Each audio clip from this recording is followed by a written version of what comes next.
Hello friends, मैं हूं नवीन। स्वागत करता हूं आप सभी का धस्माना इंग्लिश क्लासेस में। दोस्तों, अक्सर ऐसे सेंटेंसेस होते हैं जिनमें हम कंफ्यूज कर जाते हैं कि इनमें कौन सा रूल फॉलो किया जाएगा। जैसे एक एग्जांपल दूं, वह पत्र लिखता है। ठीक है, ये प्रेजेंट इंडेफिनिट का है, आप जानते हैं। अगर बाय द वे आपको प्रेजेंट इंडेफिनिट या पास्ट इंडेफिनिट नहीं आता है, डिस्क्रिप्शन बॉक्स में लिंक है, आप उन दोनों वीडियोस को जरूर देखिएगा, तभी आपको आज का वीडियो लेक्चर अच्छे से समझ आ पाएगा। ठीक है, अब मैं टॉपिक पर आऊं तो मैंने कहा वह पत्र लिखता है। ठीक है, इंग्लिश बन जाती है ही राइट्स अ लेटर, लेकिन अगर मैं इसे कहूं इस तरह से, वह एक पत्र लिखता रहता है। अब लिखता रहता है तो हम कंफ्यूज कर जाते हैं कि यहाँ कौन सा रूल फॉलो किया जाएगा। यानी कि वह मुझसे बात करती रहती है, तो करती रहती है इस तरह के सेंटेंसेस में क्या रूल लगेगा। ठीक है, मैं रवि से मिलता रहता हूँ, ता रहता हूँ, इस तरह के सेंटेंसेस में कौन सा रूल फॉलो किया जाएगा। आज के वीडियो लेक्चर में मैं यही सब आपको बताने वाला हूँ। इस वीडियो को शुरू से लेकर आखिर तक जरूर देखिएगा ताकि आपका कॉन्सेप्ट क्लियर हो सके। अब आइए यहाँ पर पॉइंट पर चलते हैं। देखिए दोस्तों, मेरी बात पर ध्यान दीजिएगा। जब कभी भी किसी भी हिंदी वाक्य में जो वर्ब होगी, मुख्य क्रिया होगी, उसके अंत में ता, ती या ते का प्रयोग हो, बस इन तीनों का, ता, ती, ते, और उसके तुरंत बाद जो है मीन्स रहता है, रहती है, रहते हैं, रहता है, रहती है, रहते हैं, इन शब्दों का प्रयोग हो तो वहाँ कीप ऑन या कीप्स ऑन का यूज किया जाता है। ठीक है, ये बात आपको समझनी है। रूल इसमें फॉलो किया जाएगा, सबसे पहले सब्जेक्ट, फिर कीप ऑन या कीप्स ऑन का यूज किया जाएगा। इसमें वर्ब की आईएनजी फॉर्म, जिसे हम वर्ब की फोर्थ फॉर्म भी बोलते हैं, तो वर्ब की आईएनजी फॉर्म का यूज होगा। उसके बाद ऑब्जेक्ट का यूज किया जाएगा। इसी तरह से अगर सेंटेंस नेगेटिव हुआ तो सबसे पहले सब्जेक्ट का यूज किया जाएगा, उसके बाद डू या डज नॉट का यूज किया जाएगा, उसके बाद कीप ऑन। अब हमें ध्यान रखना है, डू और डज के साथ कभी कीप्स का यूज नहीं किया जाता है, कीप ऑन का यूज किया जाएगा, यानी कि कीप्स ऑन का यूज नहीं होगा। ठीक है, उसके बाद वर्ब की आईएनजी फॉर्म और ऑब्जेक्ट। अगर शुरुआत में वाक्य के क्या हो, प्रश्न पूछा गया हो क्या से, तो डू डज को आगे लगाएंगे, सब्जेक्ट लगाएंगे मित्रों, फिर कीप ऑन, वर्ब की वही फोर्थ फॉर्म और लास्ट में ऑब्जेक्ट। ठीक है, अगर इसी तरह से जो सेंटेंसेस है अगर वो पास्ट में हो, यानी कि अब जो वर्ब है उसके बाद आ रहा हो, मीन्स ता रहा, ती रही या ते रहे शब्दों का, जैसे मैं उससे मिलता रहा, रवि मुझसे बात करता रहा। ठीक है, इस तरह के सेंटेंसेस हो तो वहाँ केप्ट ऑन का यूज किया जाएगा, यानी कि कीप ऑन की सेकंड फॉर्म का यूज किया जाएगा। कई बार ता रहा, ती रही, ते रहे शब्दों का यूज ना होकर उसकी जगह पर यह भी आ सकता है ता रहता था या ती रहती थी, ते रहते थे। समझ गए, जैसे वह मुझे फोन करता रहता था। तो इस तरह के सेंटेंसेस में हमें केप्ट ऑन का यूज करना है। रूल क्या फॉलो करना है, पहले सब्जेक्ट, फिर केप्ट ऑन, वर्ब की फोर्थ फॉर्म मतलब आईएनजी फॉर्म, फिर ऑब्जेक्ट का यूज किया जाएगा। इसी तरह अगर नेगेटिव सेंटेंस होता है तो सबसे पहले सब्जेक्ट। अब दोस्तों इसमें डिड नॉट का यूज किया जाएगा, हेल्पिंग वर्ब डिड नॉट। और आपको पता है कि जब भी डिड यूज हो तो उसके बाद हमेशा वर्ब की फर्स्ट फॉर्म का यूज होगा, यानी कि अब हमें केप्ट ऑन यूज ना करके कीप ऑन का यूज करना है। समझ रहे हैं आप, और उसके बाद वर्ब की आईएनजी फॉर्म, लास्ट में ऑब्जेक्ट। अगर दोस्तों क्या शब्द शुरू में आया हो, प्रश्न क्या से पूछा गया हो, तो आपको कुछ नहीं करना है, डिड को आगे लिख देना है। ये आप जानते ही हैं पास्ट इंडेफिनिट का जो रूल है, इसीलिए मैंने आपसे कहा है कि पहले पास्ट इंडेफिनिट और प्रेजेंट इंडेफिनिट के दोनों वीडियो लेक्चर को आप जरूर देखिएगा। अब मैं अपने पहले एग्जाम्पल पर आता हूं। वह मेरा इंतजार करता रहता है, वह मेरा इंतजार करता रहता है। अब देखिए, इंतजार करता रहता है। अब हमें इसमें रूल फॉलो करना है, पहले सब्जेक्ट तो ही, उसके बाद कीप ऑन। अब ध्यान रखना है यहाँ पर कीप ऑन। अब यहाँ ध्यान रखना है कि कीप ऑन आएगा या कीप्स ऑन आएगा। अब समझिएगा, जब किसी वाक्य का जो सब्जेक्ट है, ध्यान दीजिए मेरी बात पर, जब किसी वाक्य का जो सब्जेक्ट होगा वो ही हो सी हो या इट हो, इन तीनों में से कोई एक हो, या सिंगुलर सब्जेक्ट हो, सिंगुलर नाउन हो और वो सिंगुलर हो, सिंगुलर माने एक हो, तो इस स्थिति में कीप के अंत में एस लगेगा, यानी कि कीप्स ऑन का प्रयोग होगा। तो यहाँ ही है, इसलिए हमें कीप्स ऑन का यूज करना पड़ा, क्योंकि इसका सब्जेक्ट ही है। तो ही कीप्स ऑन। अब जो वर्ब है उसकी आईएनजी फॉर्म। अब वर्ब क्या है? इंतजार करना, तो वेटिंग, वेटिंग फॉर। अब किसका इंतजार करता रहा? मेरा इंतजार करता, तो फॉर मी। इसी तरह से नेक्स्ट सेंटेंस है, मैं हमेशा उसकी भलाई के बारे में सोचता रहा हूं, सोचता रहा हूं। ठीक है, अब इसमें भी इसी तरह सब्जेक्ट पहले आएगा आई, अब हमेशा के लिए ऑलवेज, आई ऑलवेज। अब काम क्या हो रहा है? वही सोचने का, लेकिन उसके बाद ता रहा हूं तो कीप ऑन का यूज जरूर किया जाएगा, तो आई कीप ऑन। अब हमने कीप्स नहीं लिखा क्योंकि सब्जेक्ट जो है इसमें आई है। ठीक है, अब आप सोचेंगे आई तो सर सिंगुलर नंबर है, और अभी आपने कहा, मैंने ये कहा था कि सिंगुलर जो है नाउन होना चाहिए, आई प्रोनाउन है दोस्तों। ठीक है, इसलिए इसके साथ जो है कीप्स का यूज नहीं होगा, कीप ऑन का यूज होगा। आई ऑलवेज कीप ऑन। अब मैं करता क्या रहता हूं? सोचने का काम हो रहा है, तो थिंक की आईएनजी फॉर्म।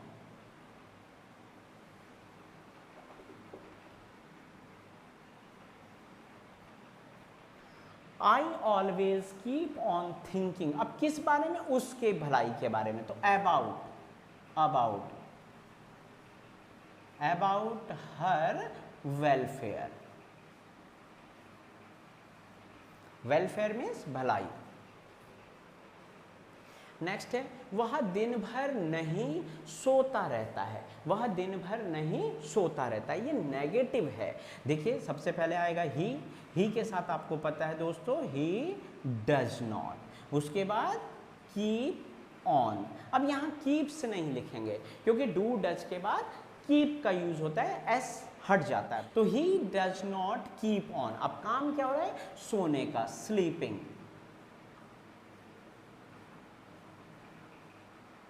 स्लीपिंग। अब कब सोता रहता है? दिन भर, through out the day.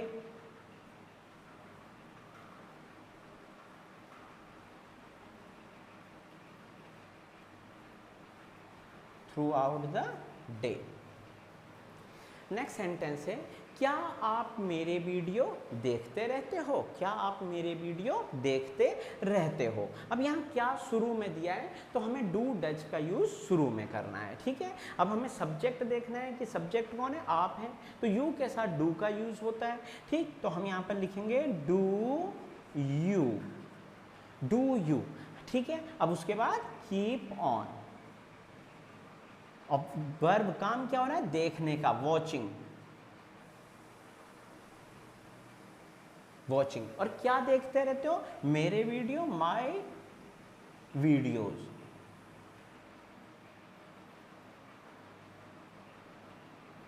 Next sentence है, आशु अपना फोन नंबर क्यों बदलता रहता है? क्यों बदलता रहता है? अब यहाँ पर क्यों प्रश्नवाचक शब्द है। जब प्रश्नवाचक शब्द आया हो तो सबसे पहले उस क्वेश्चन वर्ड की इंग्लिश लिखी जाती है, तो सबसे पहले हमें क्या लिखना है? व्हाई।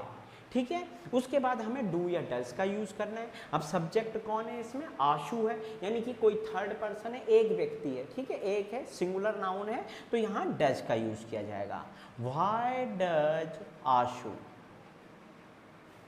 Ashu keep on. अब क्या वर्ब क्या है? बदलना, तो changing, changing his phone number.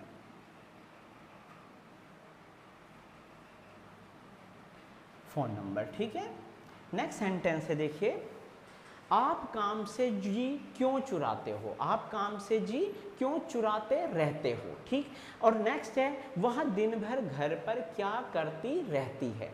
तो इस तरह से ये दो सेंटेंसेस हैं, इन दोनों का जो है आप मुझे रिप्लाई कमेंट बॉक्स में जरूर कीजिएगा। अब मैं पास्ट टेंस के सेंटेंसेस देखता हूँ। देखिए, वह मीठा मीठा बोलती रहती थी, ठीक है, या वह मीठा मीठा बोलती रही। अगर रहती थी भी आएगा फिर भी सेंटेंस केप्ट ऑन से बनेगा। या यहाँ पर है वह मीठा मीठा बोलती रही या रहती थी, बात एक ही है। और मैं उसका विश्वास करता रहता था या करता रहा, दोनों की इंग्लिश सेम बनेगी। तो देखिएगा, पहले हम इतने सेंटेंस को बनाएंगे, वह मीठा मीठा बोलती रही, ये पास्ट में बनेगा यानी कि केप्ट ऑन का यूज होगा। तो सबसे पहले सब्जेक्ट सी,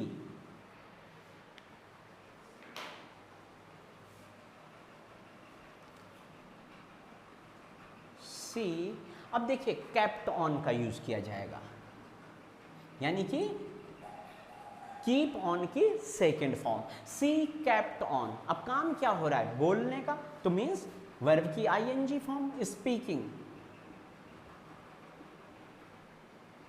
कैसा बोलती रही, मीठा मीठा मतलब स्वीटली,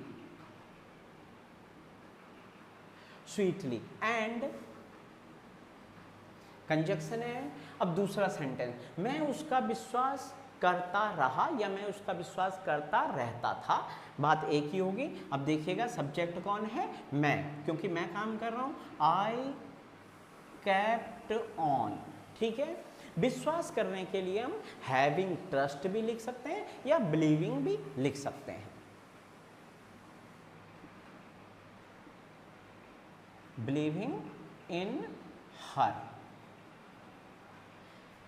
नेक्स्ट सेंटेंस है, मैं मीनिंग याद नहीं करता रहता था, मैं मीनिंग याद नहीं करता रहता था। अब ये नेगेटिव है, इसमें डिड नॉट का यूज किया जाएगा यानी कि सबसे पहले सब्जेक्ट आई, फिर उसके बाद डिड नॉट, कीप ऑन। अब हमने केप्ट ऑन क्यों नहीं लगाया दोस्तों, याद रखना है कि डिड जब भी आता है, डिड आए तो उसके बाद कभी भी वर्ब की सेकंड फॉर्म का यूज नहीं किया जाता है यानी कि वर्ब की फर्स्ट फॉर्म यूज होती है। तो means I did not keep on. अब काम क्या हो रहा है, याद करने का, तो लर्निंग। अब क्या याद नहीं करता था, मीनिंग्स।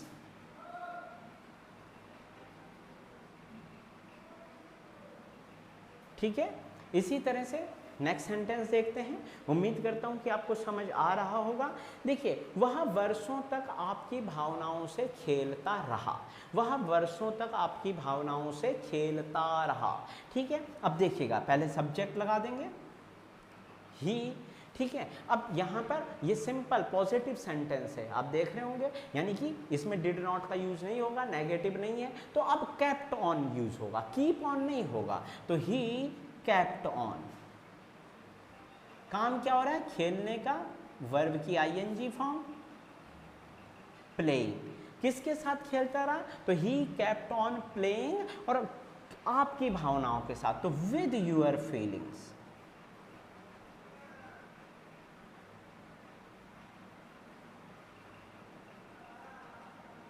फीलिंग्स, और वर्षों तक के लिए for years,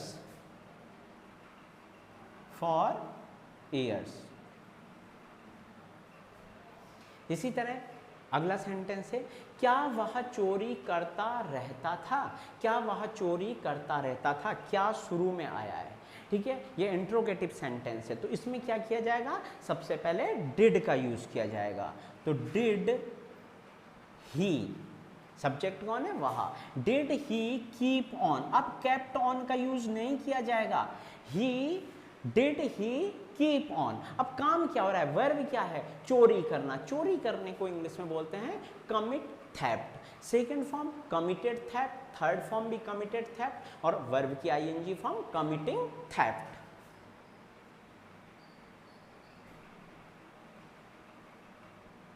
committing THEFT, theft. क्या वह चोरी करता रहता था, ठीक है। तो डिड का यूज आगे हुआ। इसी तरह से आप मेरे साथ ऐसा क्यों करते रहे, आप मेरे साथ ऐसा क्यों करते रहे। अब यहाँ पर जो है, जो ये इंट्रोगेटिव सेंटेंस है, इसमें क्यों शब्द से प्रश्न पूछा गया है। तो सबसे पहले दोस्तों क्यों की इंग्लिश लिखी जाएगी, तो सबसे पहले लिखा जाएगा व्हाई, उसके बाद क्या होगा, मीन्स हमने व्हाई लिख दिया, डिड हेल्पिंग वर्ब यूज होगी, व्हाई डिड सब्जेक्ट कौन है आप, व्हाई डिड यू, फिर कीप ऑन,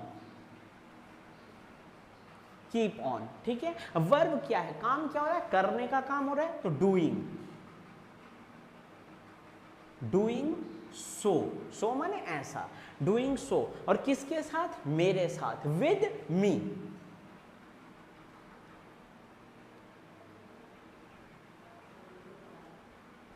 ठीक है, ये सेंटेंस इस तरह बनेंगे। तो उम्मीद करता हूँ कि आपको ये वीडियो लेक्चर पसंद आया होगा। अगर आपको वीडियो पसंद आए तो आप वीडियो को लाइक शेयर जरूर कीजिए। धन्यवाद दोस्तों।